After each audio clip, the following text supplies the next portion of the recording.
Okay, I'd like to call the meeting to order. And we'll begin with the approval of the agenda. Does anyone wish to add anything to the agenda as it stands? Yes, I asked for a couple of things to go on there. One about, again, I'd like some clarity on moving forward with the properties for designation. And I also asked for heritage walking trails to be on the agenda. Well, that is there, Tony. My good tours, okay, it's trails. All right. Trail, yeah. Yeah, is okay. That what you meant? Trails? I thought that was something different. Okay, it's trails. Okay. Anything else? Anything else? Anyone? Are we going to add Lorraine?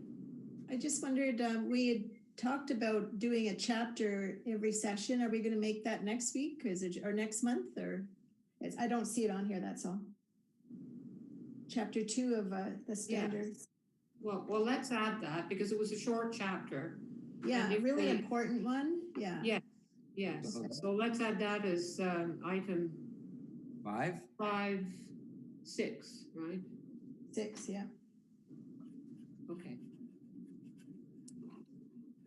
All right, so would someone move that we approve the agenda as amended? Lorraine, and the seconder?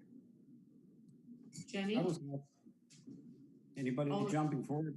I will. Sorry? I will, Tony. Second. Okay, I think Lorraine moved and Jenny did have her hand up there, so I guess Jenny's seconding. All in favor of the agenda as amended then? Yep. Okay, thank you. Adoption of the minutes from November 18th. Oh, there was one, I forget what it was now.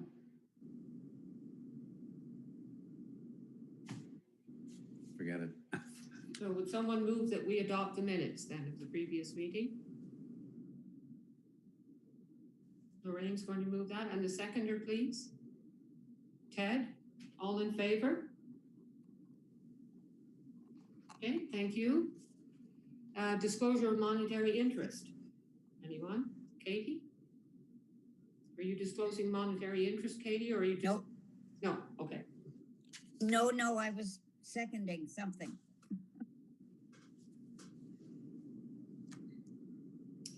Okay, on with the priority issues then. And the first one that I put on the agenda is a discussion about the former St. Francis de Sales School at 43 Russell Street East. And I'll start this off just by saying that I really would hate to see another piece of our built heritage being destroyed in order to build a parking lot. And that's really why I thought about doing this in the first place. And I wonder if we can make a case for the old school building having heritage value. And to that end, I did pull together and sent to you the beginnings of what I thought was perhaps an argument that it does have heritage value. First of all, I outlined the provisions in the Ontario Heritage Act for protecting heritage properties, to give a rationale. And then what I see as this property's heritage attributes in a statement of cultural heritage value or interest. So as we discuss this, maybe there are two parts to this discussion. First of all, do we think that this property does have heritage value? And if we do think so, what might we do to try to preserve it? So who would like to, Tony, go ahead. I see the cultural heritage in it, definitely. I mean, there's been a school standing on that property for over 100 years. I definitely, the architectural part is kind of a hard one to see, but it is a good building, but I definitely see the cultural heritage in it. Okay. I did a little homework and I was reading Glenn Lockwood's book, and I read that the original school was built in 1914. Mm-hmm. And I read that in 1954, there was a 4-room addition put on. And then in 1963, there was another addition with 6 classrooms added. And then I hear from some local people that in 1969, they tore down the original school. The 1914 section was torn down and then rebuilt so that there's nothing left of the 1914 building from what I was able to learn so far. I wondered about that because all it said in what I read was that they did a complete renovation. And that was a question I had. Did that mean that they demolished the original building? So you're saying that they in fact did. There's nothing left of it. That's what I'm hearing from a few local humans, but I haven't found it in print. No, I didn't find it in print either. Chris? I saw a picture. The school board published a history of their schools back in, I don't know, maybe 10 years ago or so now. And there's a good picture in the book that shows the original school that Thomas Ryan built with the 1954 edition and the 1963 edition. And then my understanding is the 1969 edition was the kind of the final get rid of the old and with the new. And that's when we got the structure as we see it today. So there's the facade that faces McGill Street was put in 63, and then the facade that faces Elmsley Street was 69.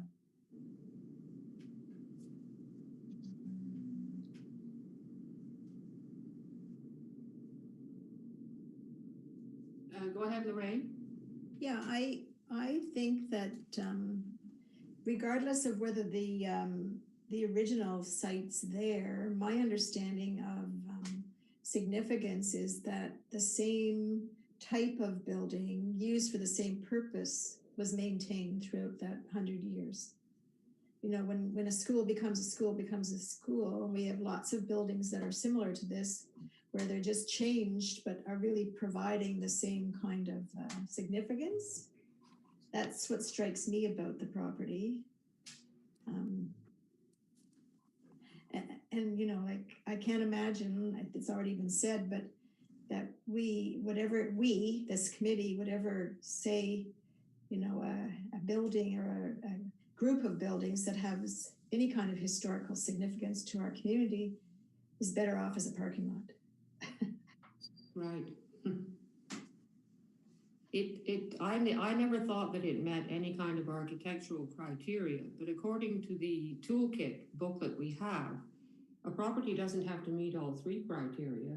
It only really needs to meet 1. And the way I worked it out, I thought it actually met 2 of the criteria, one of them being a historic association with an organization or an institution that's significant to the community. And I would argue that that's certainly the case. And then it's also important, in my opinion, contextually, in defining and maintaining the character of an area, because the block is complete with those 3 buildings. And the space is used as opposed to having a big empty part at one end of it.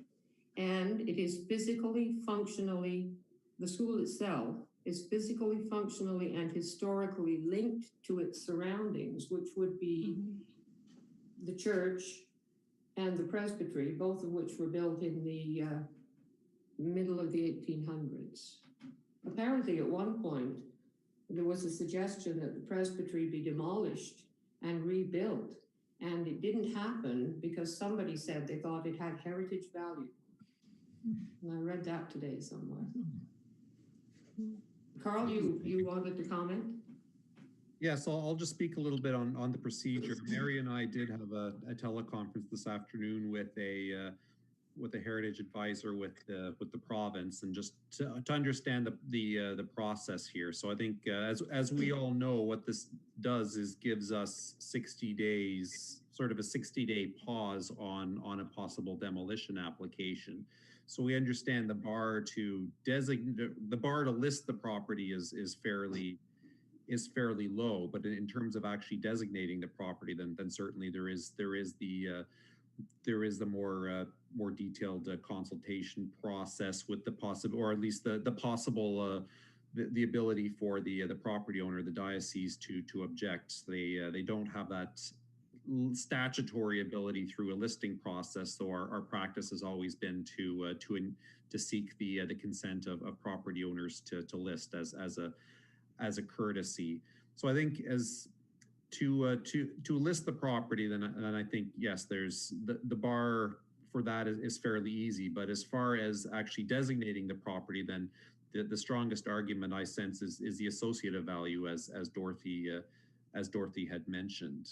But that's obviously the listing designation of properties is ideally with caution, and the ministry caution using it sort of as a way for planning control, but definitely the associative value is probably a good approach for the committee to pursue if that's how you wanted to proceed. But I think procedurally, what we would be looking for then from the committee is a resolution and a recommendation that would then have to go to council for them to pass a resolution. And then certainly we'd welcome the committee's feedback on what sort of consultation, if any, you'd like to have with the diocese before potentially listing the property.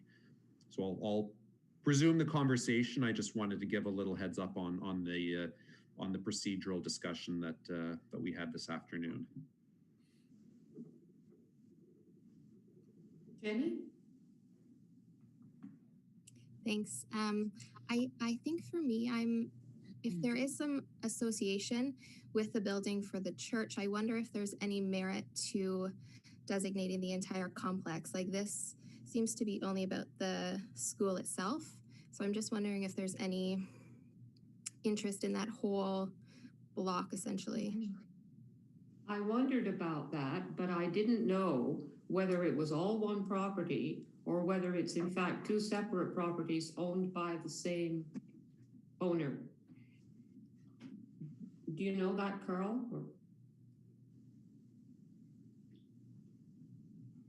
You're on mute. All right. I'm just looking it up. I believe it's two separate properties with the same owner, but I'm just I'm looking up what our records have. We could certainly make a case for you know, the heritage value of the other two buildings, as we could for other churches in town. Yeah. And we've talked about that before, about how perhaps some of our heritage churches should be designated. Yeah. So, Tony, you wanted to say something? Yes, Jenny, that was an excellent suggestion, and I would, you know, wholeheartedly support that. That whole block should be like a miniature heritage district.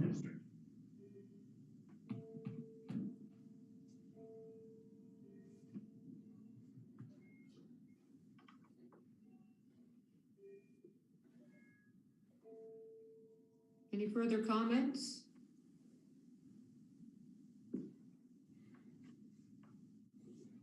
Carl?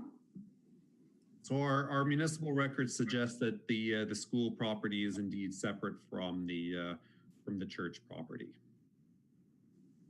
So a designation for the church and the church and the rectory would be a different designation than the school, if that's how the committee wanted to proceed. Chris? Thanks, Dorothy, and thanks, Carl. I think, like, yeah, Jenny, great point.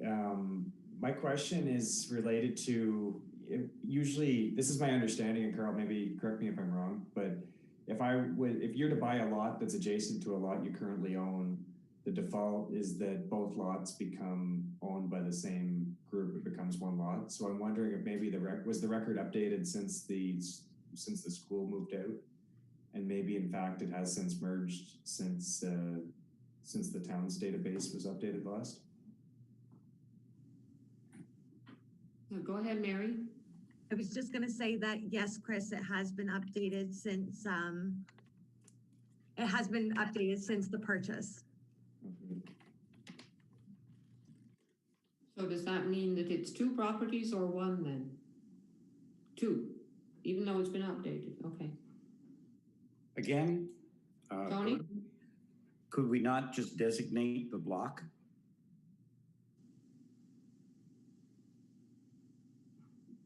Does anyone know the answer? I don't know the answer to that.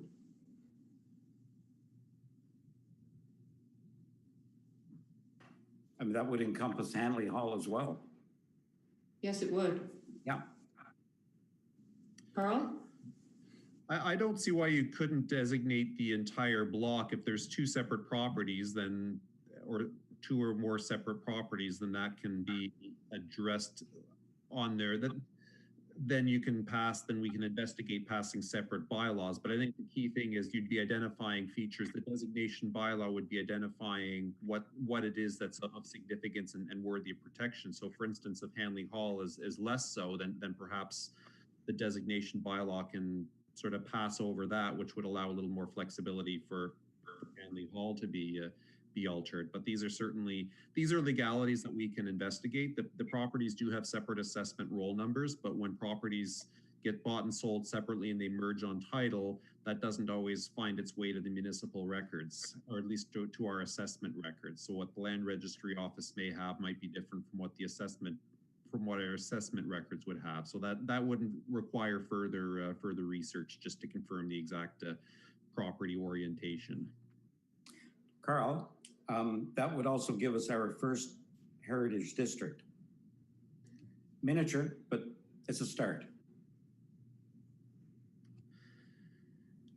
I suppose it could. Lorraine? I wonder though, places like Upper Canada Village, and that there are many of those, like when we were traveling, Larry and I've seen places similar to that are identified and protected. I'm not sure they're called a district. I'm not sure what they're called, but I'm not sure it's a district, but it would be something we could look into, what it is, how it is grouped together. I think it's the fact that they've been there providing, you know, that continuity for many, many years. But so my understanding from what you've said, Dorothy, is that we would create this evening a resolution wanting this to be investigated and so forth, protected for 60 days. Is that correct? Is that the way the regulation is worded? I don't know if that's really what we're asking for. Is it, everybody? Speak up. I don't know, like, Carl, I don't know, what is it? What is the most you can ask? I thought it was just 60 days. Carl? So if council were to adopt a resolution listing the property as a property of interest, then all that provides is a pause on demolition, so that the property can be listed for a long time.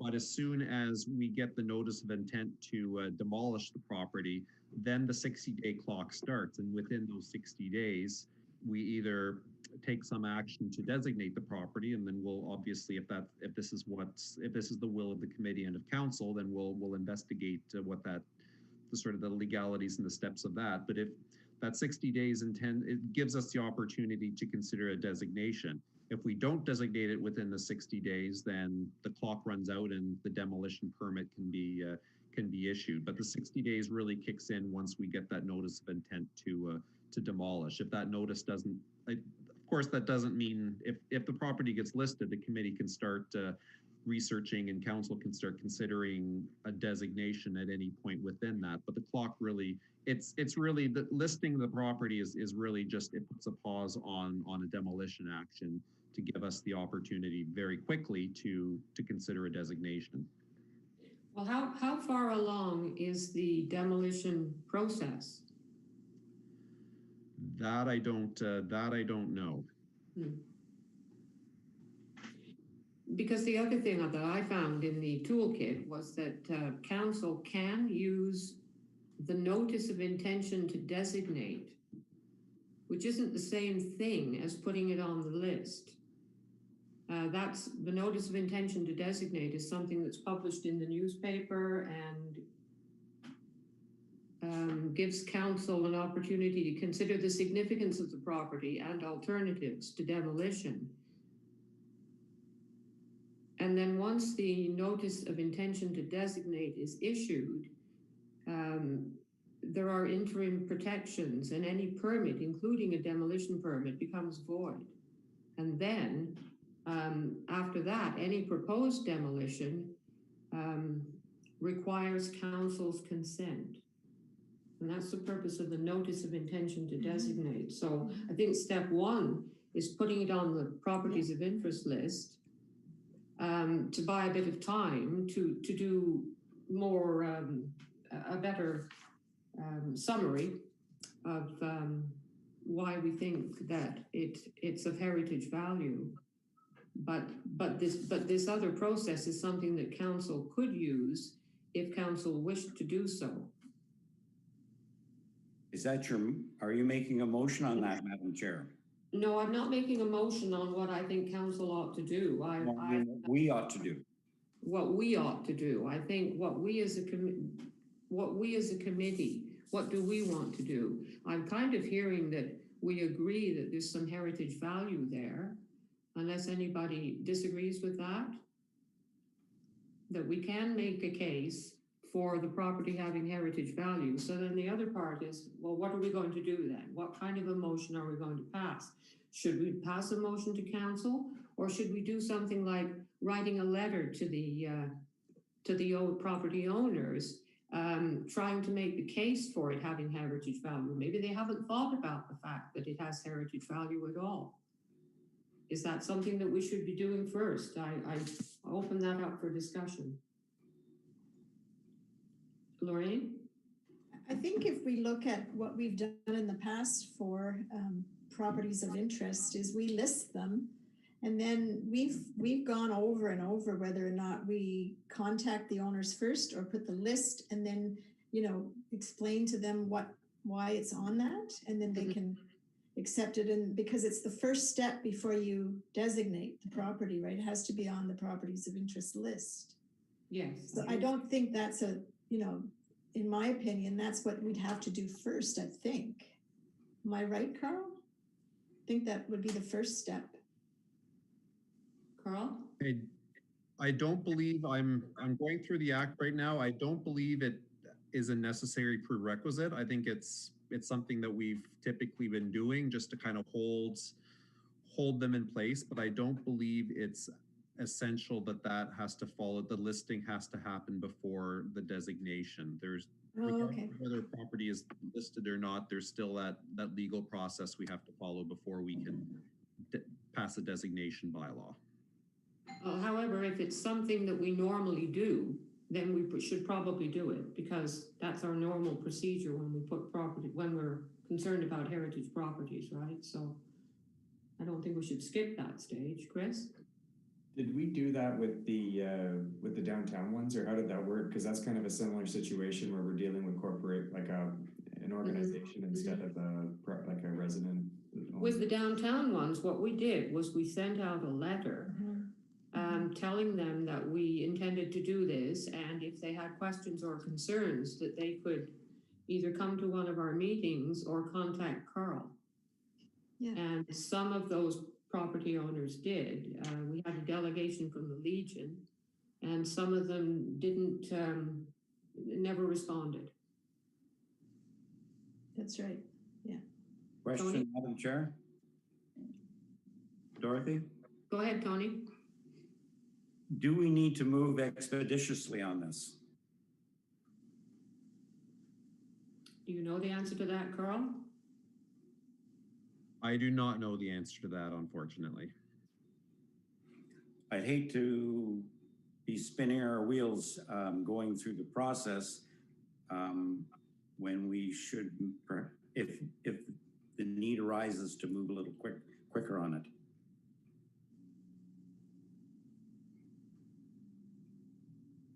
Chris, did you have a comment? Yeah, I guess I'm kind of balancing back and forth. Like, we know there's an intent to demolish at this site, and that's what's kind of the background of this conversation. And so I can't imagine sending a letter. You know, it's going to be a nice courtesy. I don't think it's going to be endorsed by the, you know what I mean, when there's an intent to demolish. So I think just naturally there's a little bit more attention to this one than the normal one, and I'm not sure how we want to go forward with that. But when we're looking at timelines, like this will probably come to this would probably come to council in January, and I just, yeah, as Tony says, I don't know how long it's gonna take. When we only meet once a month, how long it'll take if we, yeah, I don't know. I'm just trying to, it's a weird situation, right? So trying to think it out in my head. Can we request from council that they, as Dorothy suggested, put in the paper that we have an intention to designate?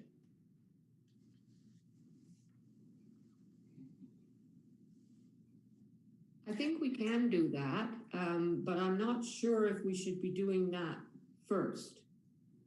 Okay. Well, as you know, I used to work for the railroad, and when they got wind of anything going to be designated, it was down overnight. Well, yes, but they can't nobody can demolish without a demolition permit though, and that's. Which doesn't take long to get.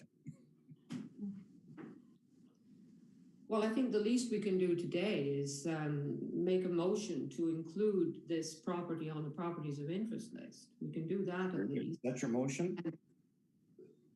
Well, I'd like somebody to move it because I'm not sure actually if the chair makes motions. Yeah, you can, I would think. I'm happy to move it. Yeah, I can move it. So how will we, that's going to be the motion then. The Municipal Heritage Committee recommends that this property at 43 Russell Street East be placed on the Municipal Register of Properties of Cultural Heritage Value and Interest. Is that your motion, Lorraine? Yes, that sounds good. I will second it. Tony seconds that. So all in favor of that motion? Okay, good. The motion is passed. Now, do we want to do something beyond that motion, Carl? So I was just to confirm the committee's intention, then this motion would then be, the committee is hoping this motion would then be referred to council with the covering report just advising of, or just seeking council's direction on that resolution. Correct. Okay. Taken to council expeditiously, as soon as possible. Yes. And so the report then, Carl, would you write the report or would I write the report? Is that something normally that you do? Normally, as the staff resource, our job is to be the liaison between the committee and council. So I'll verify the procedure with the clerk's office, but my expectation is that that I would be writing the report and sort of just conveying MHC's recommendation. And would you be including the what we have so far for the statement of cultural heritage value or interest? Absolutely, I'd be including any helpful information that we can come across. Okay, thank you. And for clarity, this is for the whole block? No. You're just doing the school? That's my understanding. Does anyone think we should be looking at the whole block at this point, or should we just do this? To me, it's going to have a lot more sway if we do the whole block.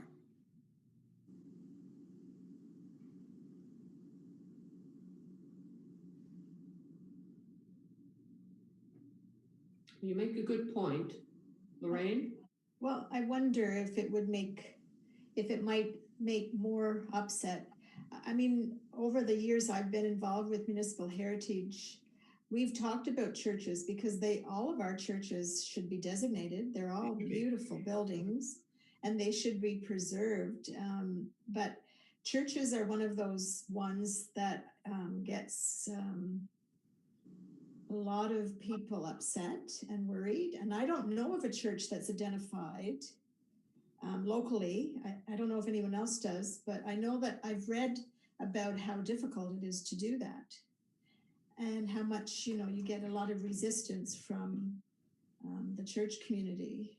I think out of fear of what they'd have to do and what they have to maintain and those kinds of things. But I don't I know. think you're right. There's no, maybe at this point in time, the least upset we can cause might be best. As opposed to, you know, going after the whole block at this point. Chris? Carl, is there any efficiencies in properties of interest? Because I would say for properties of interest, I've got no issue supporting the whole block because I wouldn't want to see any of those buildings come down, whether it's the rectory or the church or Henley Hall or the school. So from an administrative perspective, it's more efficient to do it and put everything on the properties of interest, kind of how we did those big squares of downtown to save reports to council and all that kind of stuff. I'd support that. I'd say for designating though, then yeah, I definitely agree with Lorraine. Like the designating churches is a tricky matter, and there's a whole book in the Heritage Toolkit designated to it because it's like it's a community decision instead of a property owner decision. So so just to distinguish between properties of interest versus designation, I'd say properties of interest, I wouldn't have a problem. But Carol, what do you think?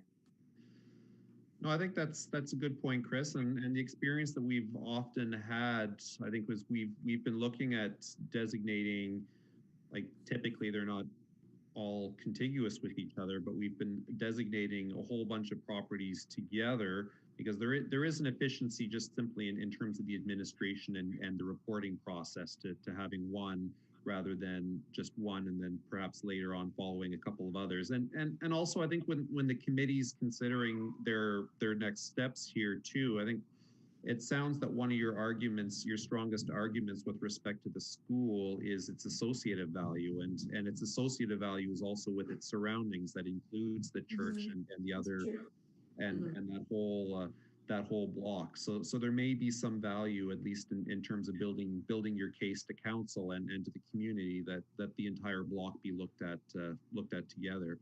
But that, I'm just throwing that out there as a possible consideration. But good point though. I think ultimately when we're taking this to council, we'll need to know if we're just looking at the school or the entire block. Well, I agree with Chris. I would be okay with it going that way. I guess we should vote. How about if we amend the motion? Can we do that, or is it too late now that we've passed it? Well, I can't recall in the motion that we identified the school. I said, I don't know, I said the property at 43 Russell Street East, but I don't know if Mary wrote that down. I did, and I also recorded the mover and the seconder, but if you would like to make a second and or third motion, I can accommodate that as well. Thank you, Mary. Okay, so Tony, how about you make another motion then? Okay, I am moving that the properties designated. Well, let's not use that word. Yeah, Okay, located. The property's located. Located on Russell's block containing, that would be Russell Street, Elmsley Street, William Street, and the street behind the, how am I going to identify that block? Do you want addresses, Tony? I have them right here. Yes, if you can encompass all those addresses on that block. Okay.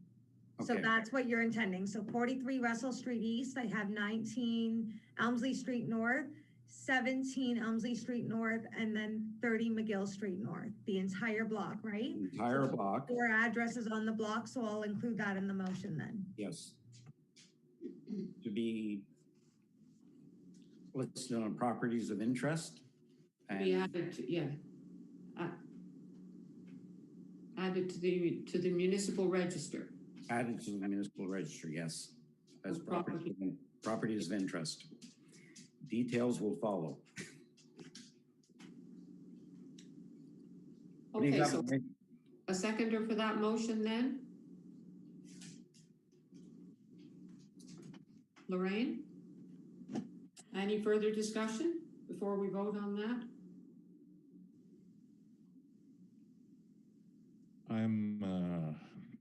I'm feeling uncomfortable because I'm new to this committee, and if I had a shed in my backyard that was built in the 1960s and someone told me I couldn't tear it down, you know, my house was built in 1892, but the shed in the backyard was built in 1960 and I wanted to tear it down, I'd be uncomfortable if someone said I couldn't. And so I don't feel I'm qualified to be voting Okay, for. Ted, can I make a point on that? Yeah. What happened if something culturally significant happened in that shed?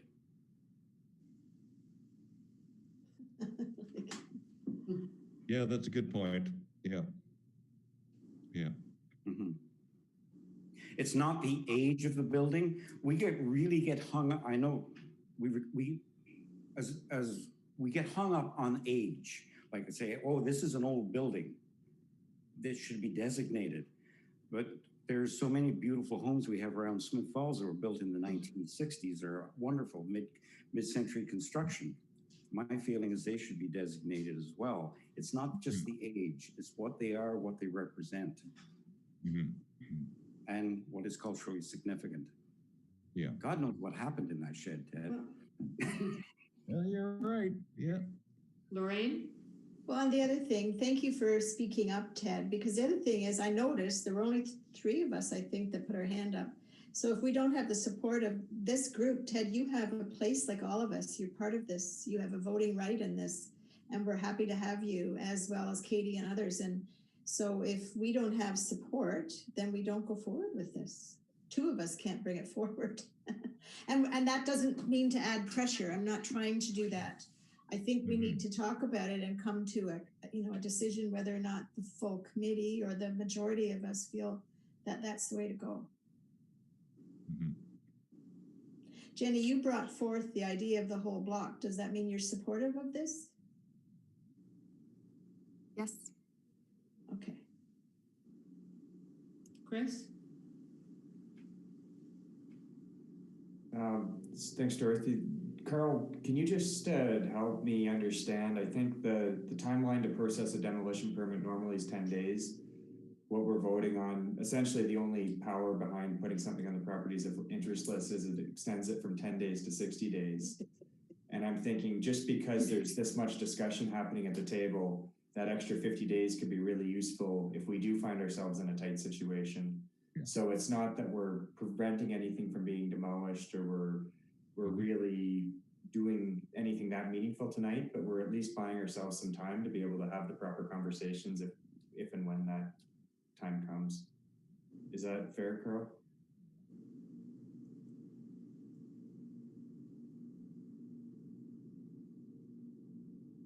Ted had his hand up. Yes, okay, sorry, go ahead, Ted. I just want to say thank you, Chris. You just changed my mind. So that makes a lot of sense. Thank you. Mary? Sorry, Carl seems to have his hands tied up, so I will answer Chris's question. Our conversation with Andrew from the province earlier this afternoon is that basically if this property is listed on the Heritage Properties of Interest list, then the owner has an obligation to notify the town in writing of the intent to demolish. At that point, the town has 60 days to pursue a designation, or on day 61, the building would be then demolished. So it buys us time. Chris is right. Typically a demolition permit under the Ontario Building Code is issued in 10 business days, so roughly 2 weeks. So this would extend that timeline to roughly 2 months. Okay.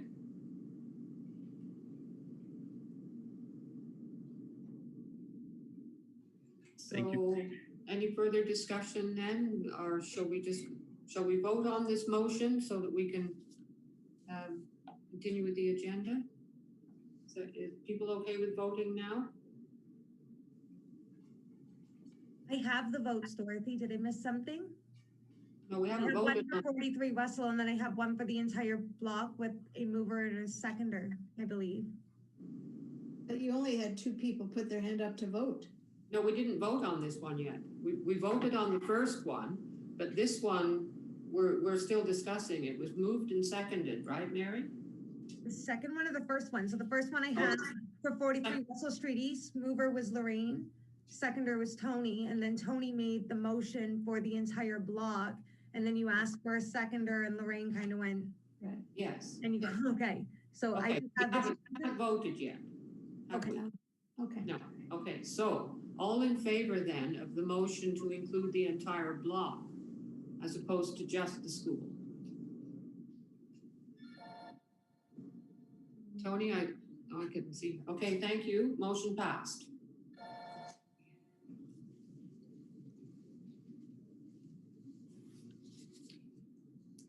So if any further information is available for us before our next meeting, Carl, you would let us know in the interim?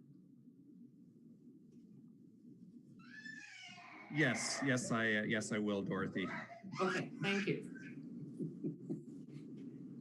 All right, next item, Heritage Walking Trails. Is that your item, Tony? That is mine. I'll be expeditious. Okay, Heritage Walking Trails. This has been done in other locations, and I was wondering if the committee would like to support it being done in Smith Falls, possibly in conjunction with tourism in Smith Falls as well. This might also be, we might be applicable for a grant on this. My idea, for Heritage Walking Trails would be, we could have trails in our town, like the Sawmill Trail, the Boat Builders Trail, the Railroad Trail. We could highlight where the original tracks went through Smith Falls, like up Mary Street and down through Kensington, and even have a sign where the original railway station was.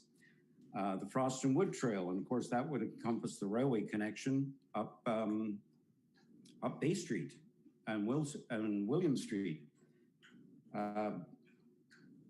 My idea would be like, it would be accessible on your phone for either residents or people coming to town. They could access it on their phone and it'd be a self-guided tour.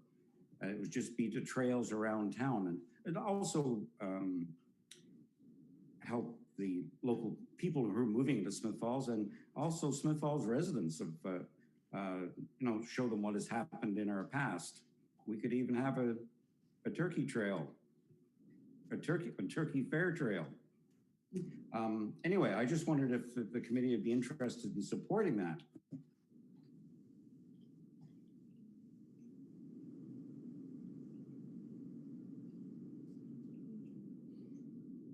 Great. That's a wonderful idea. Brilliant. I agree.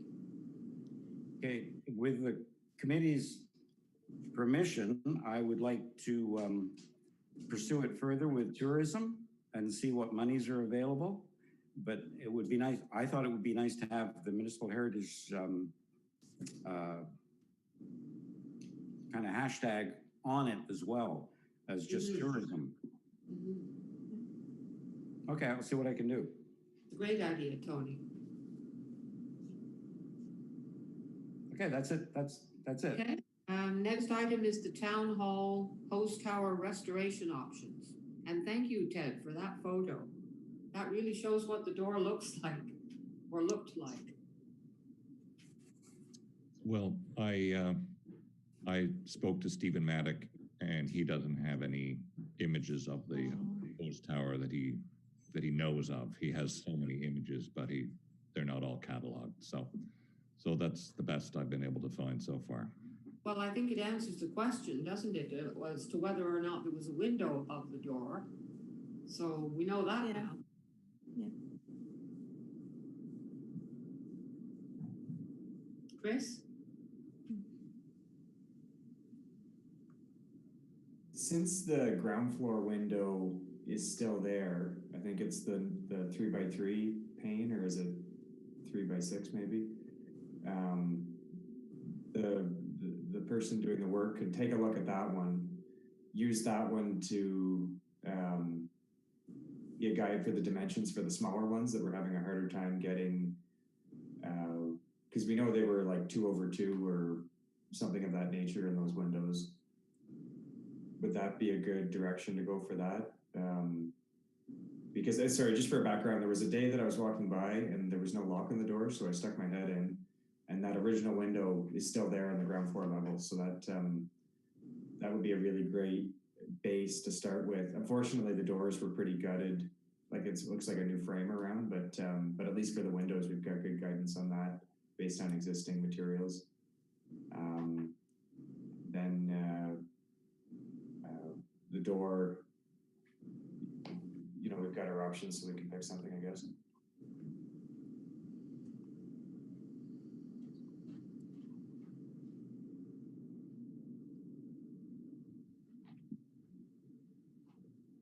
Lorraine, did you want to comment on that? Well, yeah, no, I found the picture disturbing and interesting at the same time. I remember when that stucco cement, whatever, was on that, and I remember how upset I was at the fact that someone would have been that ridiculous and done it, and it's cost us a lot of money to take it off. And when it's off and we see what's underneath, isn't it sad that we had to, you know, make that mistake? So I guess that's why I think this committee is so important, that we don't do things like that anymore. But I agree with Chris. I'd love to see the windows. And from what I've chatted with staff, I think we're going to have permission to, at the very least, have something at the front of it, the doorway. So when the doors are open, people can look up and see the hoses drying and the staircase. And to have light coming in through it, I think would just make it that much more interesting and beautiful. Chris? I agree with Lorraine's perspective on that. And I don't know if anybody else has the images up. I don't have it on my desktop here, unfortunately, but there was two options that had, one was the window in that the arch space, which would let more light in. If, you know, if people were trying to see inside, there might be an advantage to that, even though it isn't, you know what I mean? It's not an exact replica of what we're finding in the pictures, but it might make the space more functional. Or another option would be the door with the vertical slats. The doors are actually arch shaped that go right up to the top, because then when you open those doors up, it would light in from the full top to bottom, just to make it easier. I could show them. And good news, Lorraine, as much as the stucco is like a bad part of the history, all of the stuff on the inside, when I stuck my head in, is still there. So all the hooks for the hoses and the little set of stairs that goes up the middle, and so at least that hasn't been gutted yet. So some small good news, but I don't know if I can. I wish I could share the images I'm talking about. Did you find it? No, they're all gone. I have no pictures left on my phone. Where'd they all Carl, go? are you looking for a motion from us today, or? Nope, I don't have it. If the committee has a motion or direction that you're comfortable providing, we'd certainly welcome that. Mary, did you get the sense that would be helpful for My Art? phone, I think I might have it on there. So yeah, I do understand that Art's looking for a recommendation. I did reach out to him last month and I didn't sense any real urgency that this is needed before the new year specifically, but I do understand that he'll be looking for it shortly.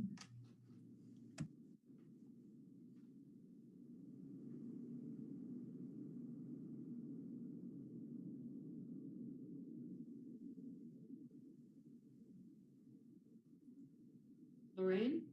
Yeah, I don't have the pictures in front of me either, but I liked the windows that were all wood and had the frame four. I don't know what the technical word for it or name for it is, but I think from my investigation, I went to Perth and looked at their hose tower, and I've been looking online at different types of windows, and it seems to be that is the one that was most often used in large tower-like structures. The one with 6 in it, I thought was going to be too not authentic for that particular place. That would be my thought. And the doors, now that Ted found that, I think I told the committee that my grandson with my husband made that very door for my son's carriage house. So if you're ever on Maple, check it out. It's painted yellow and it's on the carriage house, and it's two-sided. It was made so that the front, the wood goes this way, and on the back it goes the other way. So it's a double door. so that the wind doesn't blow it and it lasts a very long time. And then it was always painted. And that's what it looks like in that picture. It was black, I think, from if I remember right. But it's a very easy door to make. And it looks great when it's finished. And Chris is right, when it's opened, if there was no window on the top, when you opened the two of them, you'd have a big space of light going up to be able to see what was inside.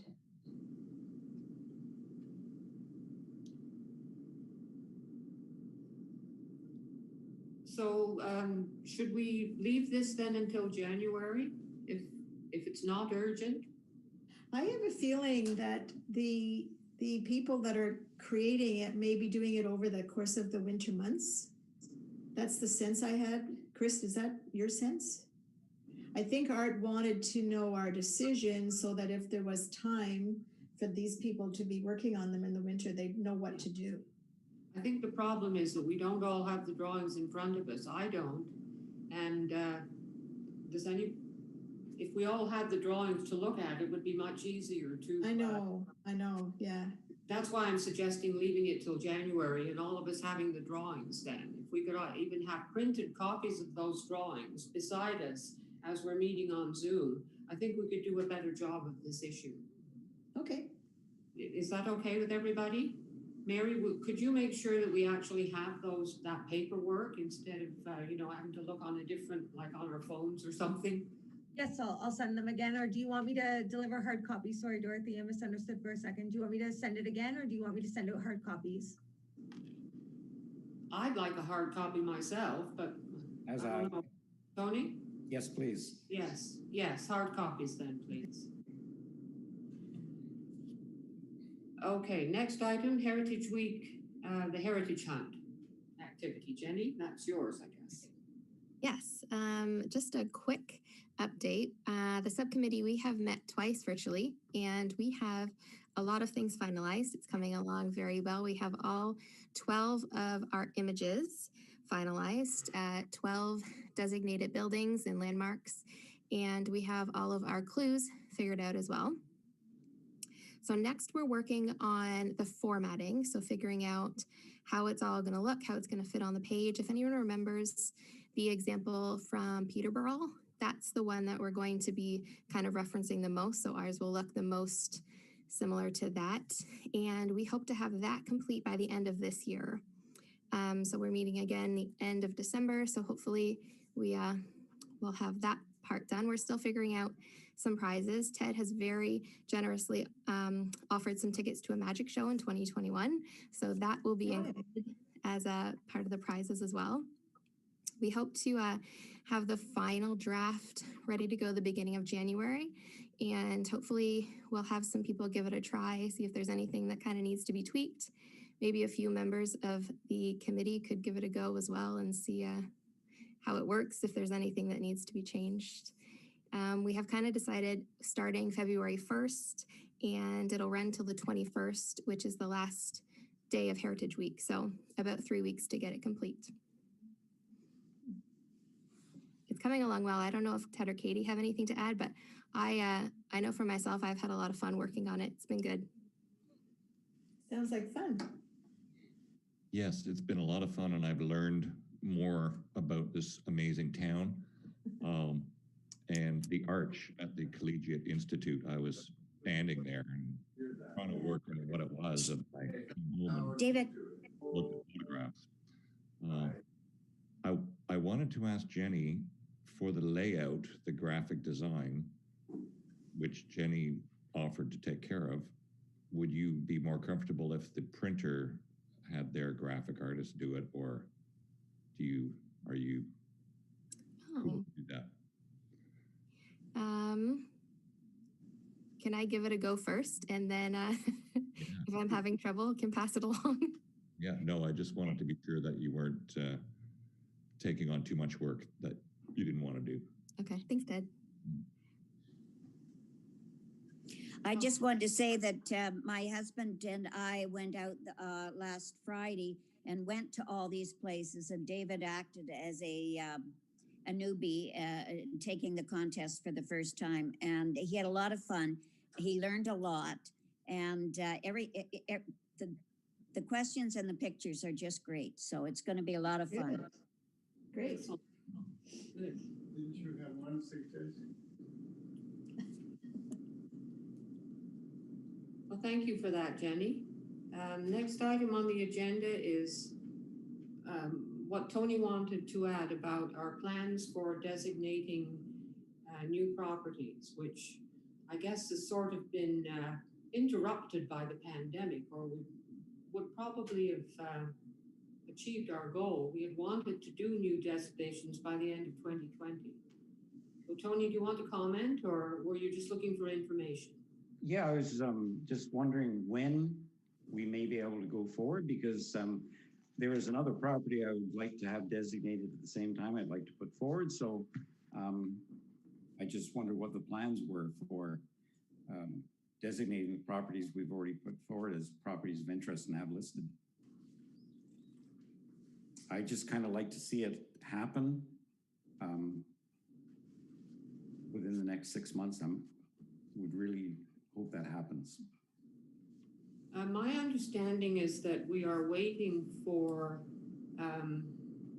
the heritage audit assessment through which we were hoping to have the existing designation bylaws rewritten. And if we're going to have a sort of a template for that, it would be helpful to have it before we do any new designations. Is that your sense, Carl? So my recollection, I think, is that we were, with respect to the designating of new properties, we were the original plan, I understand, was to wait until we can have in-person meetings and have that level of engagement. And unfortunately, as we get towards Christmas, I guess it's starting to seem like we may be not going that direction in the immediate future anyway. So we're probably going, so I think the committee will then have to decide whether we want to do that process virtually. I'll let Mary speak to the RFQ document. She's put a lot of work into that. It's been through levels of review and just about ready to go out with administrative approval. But yes, that is the document does look to propose a template for us to follow with future designations. Mary, did you want to expand on that? So I'll expand on it. I do have the RFQ project update later in the agenda, Dorothy, so I can touch base more on that later. I just wanted to add that I don't believe Carl was the staff resource involved in the meetings where the committee discussed how we were looking to wait until the heritage audit / assessment was completed, because we'd had more materials to share with prospective property owners for designating properties. But there is some documented discussion on us waiting until the audit and assessment is complete, because we would have publications and information to share with property owners about the benefits for the property owners' communities, as well as what the purpose behind the designation was. Right, that's my recollection. Sorry, I didn't remember that Carl wasn't there when we talked about it. Tony? Time frame on this, Mary. How long is this going to take?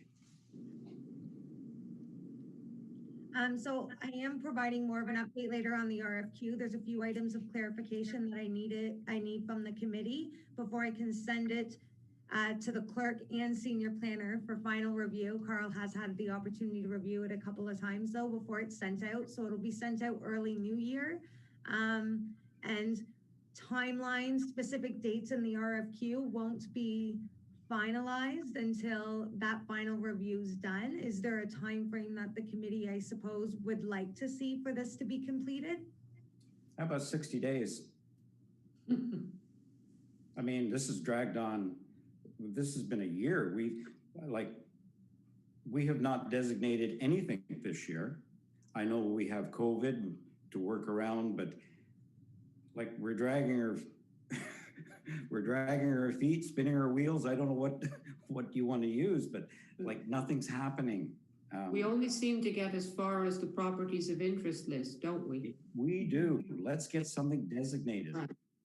Yep, so I understand that that's frustrating. The RFQ process is meant to again, provide a template for upcoming bylaws. There's a level of review with the existing bylaws that's proposed, some publications, some information orientation for the MHC with respect to their role under the Ontario Heritage Act, what they should be looking at in terms of alteration applications. So there's quite a bit of information that will be obtained from this RFQ process, provided we're able to budget it and retain somebody to do both of the RFQs. So I understand your frustration, Tony. I can't say that I don't. I agree. And this is the year of the pandemic, so we're working in unprecedented times, but we're doing the best we can to move things along on our end. And as I said, there's a few items of clarification from the committee I'll need later so we can send out that final draft of the RFQs to the clerk. Okay. There's other concerns, like right now, I feel that we have probably a more sympathetic ear, and goodness knows what the future will bring. So if we don't get some of these properties designated, there's a chance it might never happen. So time is an issue here. Like we have, as I say, it's been dragging on, in my estimation, way too long. I know there's concerns and what needs to be done, but can it get done?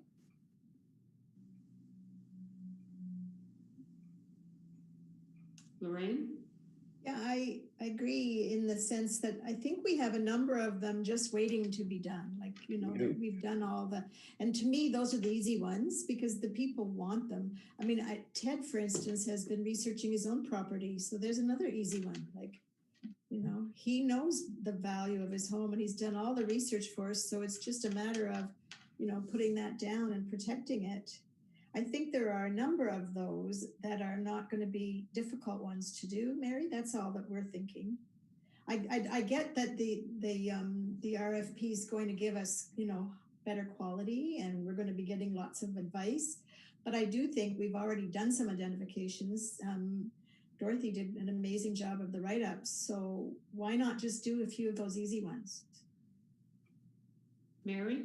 So just to add, over the last couple months, staff are just leading on the committee's discussion in the previous months. So that's why no designations have been brought forward. If the committee would like to propose one or two or a set of designations that come forward for discussion and their path forward on how they wish to do that, staff are more than welcome to accommodate.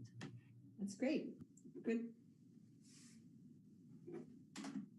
Am I correct in thinking, though, that we still need to follow the procedure of notification in the newspaper? And I think we do need to do that, even though the owners may have already indicated they are willing. There's that procedure to follow. Yeah. Chris, you were nodding. Yeah, okay. And we were also working on a letter to send out to property owners, and that's part of it as well, right? Mm-hmm. I thought we had that already. Well, we did have the letter, and we discussed the letter at a previous meeting, but it was concluded that perhaps the letter could be a bit gentler than the form it was in when we last talked about it. So it sort of got put on hold. Well, could I suggest for our next meeting in January, maybe just each of us think of you know, the properties that we think would be easy to do and that should be done already, and then bring the letter. So we look at the letter and we look at these properties and maybe we can then decide on some that can be done efficiently and quickly. Chris?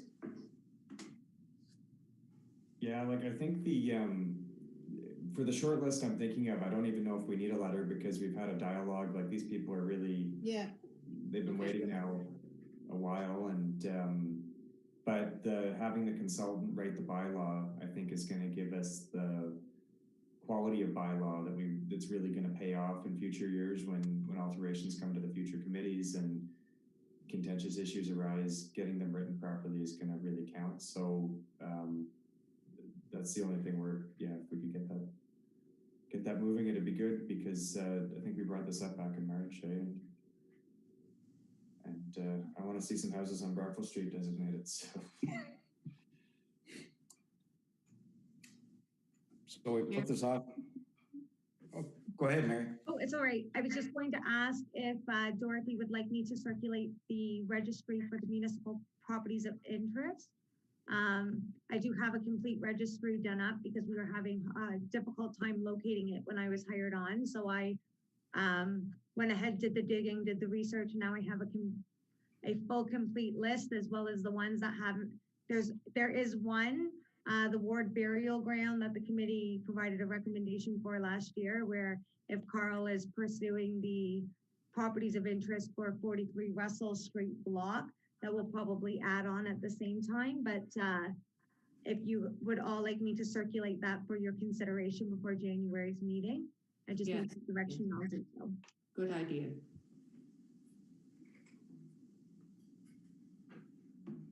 So we are okay with that, Tony? Did you want to make another comment? No, I'm smiling. Okay, it's kind of dark in your room. It's hard to tell. Yeah, I know. Okay, I'm smiling. Okay, next item on the agenda is the discussion of Chapter 2 in the Standards and Guidelines document. If people have had a chance to look at that, it was a pretty short chapter, and it made some very important distinctions. Let's see if I can remember them. Between preservation, rehabilitation, and restoration. And which standards and guidelines apply depending on which of those 3 conservation projects are being undertaken. And you're supposed to decide before you start which one of those 3 things is the predominant conservation plan that you would have for a particular property. Anyone else want to comment? Lorraine? Well, not particularly, but just a heads up that the Confederation Bridge will be coming forward, and we'll be asked, I'm sure, to comment on it. And I know that some of you saw that report that we got, and there were some restoration options, and there were some complete duplicate the bridge. So this chapter, in my opinion, speaks to all of that, which is better. And so I'm glad we're talking about this, because that probably in the next few months that will come forward for us to have a look at. I hope. Chris? Thanks, Dorothy. This one is funny. For 2 pages, I had a harder time with it than I thought I was going to, because the preconceptions I had in my head of what preservation, rehabilitation, restoration meant aren't necessarily what the guidelines say. So when you've got some preconceived notion, I had to kind of leave that at the door. But one thing that still I'm having trouble with, and maybe, I don't know, somebody else has a better idea of what it means, is the different bullet points under all 3 options. Some of them include, I think, rehabilitation and preservation have a bullet point that says depiction during a particular period in its history is not appropriate. And in my head, I can't get that one settled, and I wondered if anybody else had been able to understand it better. I think so. For the first 2, it said that, but then when you came to the restoration, that was the part where you were looking at a specific. Be completely changed so that it makes no sense. You wouldn't even know what the building was. And then someone comes in and saves the day, and then, goes back and transforms it back to its original form. And the way I read that was that particular period of history just would not be considered as part of its importance. I don't know if that makes sense. That's what I thought it might be. Tony? Would an example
to include the zoning bylaw as part of municipal policy review as part 2 of the RFQ.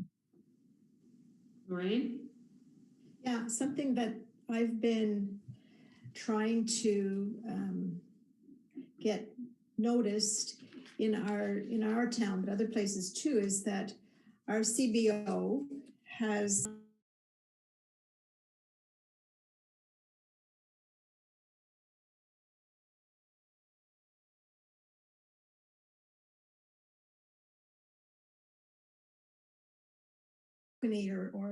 and it looks terrible.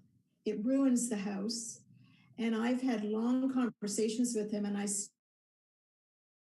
that's something that they should be doing. I think the age of the building, it should be allowed to remain the way it was in its original character. Because if you go buy a house that this has happened to, it just jumps at you because it's not appropriate for the age of the property. And so that, to me, that zoning would help. Like, I think that has to be recognized, that a designated property should not be treated like a new build. It should have its own worth. Chris? Yeah, thanks for bringing that up, Lorraine. And I think windows and HVAC systems are other areas where, the building code's written a certain way, but the building code isn't really built for boilers with, hot water radiators through a house. And windows too, especially when you've got a heritage property that's converted into multi-residential units. There's some gray area of advice where a homeowner could be advised to take out the heritage windows and put in something modern that really is adding no safety value, but could significantly deteriorate the facade of the house. So all of that kind of stuff it's such a kind of a broad amount of problems when we're trying to put modern building code into kind of ancient building practices, and really we're just trying to make sure the building's safe. We're not trying to turn these 100-year homes into something they're not. But I don't know how that fits with the RFQ. So I can't necessarily say that a lot of this fits into the RFQ. It sounds like those concerns are under the Ontario Building Code in terms of their regulations. And that's provincial law. I couldn't speak to that. Lorraine had mentioned at the end of her comment there that she felt that zoning may be able to help with it. I guess I'm just curious if the committee feels that basically adding the zoning bylaw, that level of review in terms of barriers with heritage preservation, if there would be any assets to having that reviewed by a professional.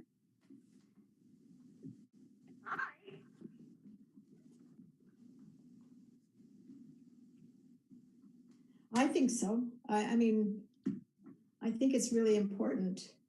And from the very beginning, when we bought our place here, we've maintained, we won't allow anything on it to not be replaced right away or maintained, because if we do, we know they're going to come and say we have to put the railing up, for much higher and make it look terrible. Like those are things that I think are really important, and it should be addressed in our bylaws, especially if we're like the neighborhood I live in Brockville Street, and many of our neighborhoods should be conservation district, and they should be recognized as these are homes that are clustered together because they're really meaningful.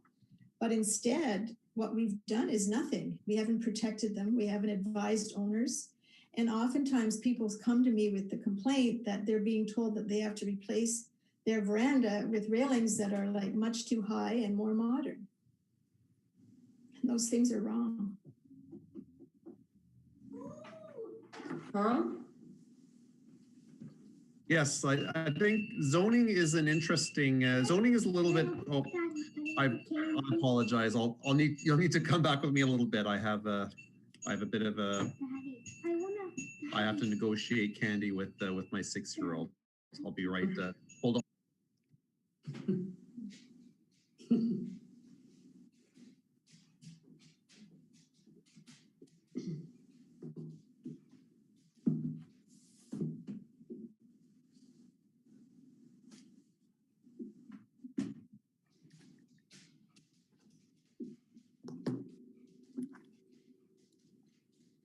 So, sorry about that. Sorry about that, Dorothy. Yes. So zoning is an interesting one. Normally we focus on, of course, built form, setbacks, all of that. There's less. I've seen less zoning focus on specifically like character attributes of development. But we're also working with a 30-year-old zoning bylaw too. So I think the value I would see is having a heritage eye cast zoning and certainly somebody who's and advise if there's municipalities who are exploring heritage, if there is an opportunity within this context that some others have looked at through cast a heritage lens through zoning reviews, and perhaps even that could involve a heritage conservation district. Of course, is a very different planning tool or different tool under a different legislation. But if there is a possibility that zoning standards